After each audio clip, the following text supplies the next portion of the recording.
সিটটা আছে। কেন? আমরা উভয় মিলে একসাথে দল করব। যদি বলেন কেন আপনি করছেন, আপনাদেরকে বাঁচাবার জন্য করছি। কেন? আমরা 2011 দিদিমণিকে 200 কম বেশি সিট দিয়েছিলাম। 2019-এ দেখা যাচ্ছে দিদিমণি বড় দয়া করে 18টা বিজেপিকে সিট দিয়েছে। এটা দেওয়া হয়েছে না, কথা শুনছেন? কেন দিয়েছে? বিজেপি থাকলে মুসলিম ভোটটা ফ্রিতে পাবো। তাই যখনই মুসলমান বলবে দিদি চাকরি দাও, আমরা বলবো বিজেপি আসবে। দিদি বাড়ি দাও, বিজেপি আসবে। দিদি শিক্ষা প্রতিষ্ঠান কই, বিজেপি আসবে।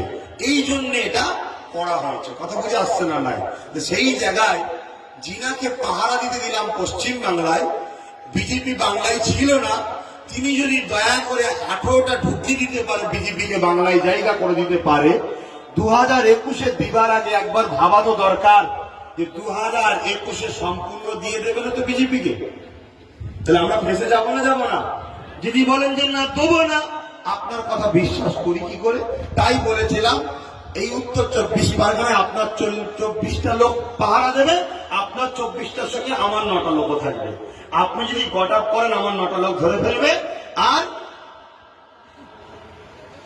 কথা বুঝছেন না? বোঝেন না? তাহলে আমরা আমার মা বোন বাপ ভাইকে ক্যাম্পের হাত থেকে বাঁচাতে পারবো।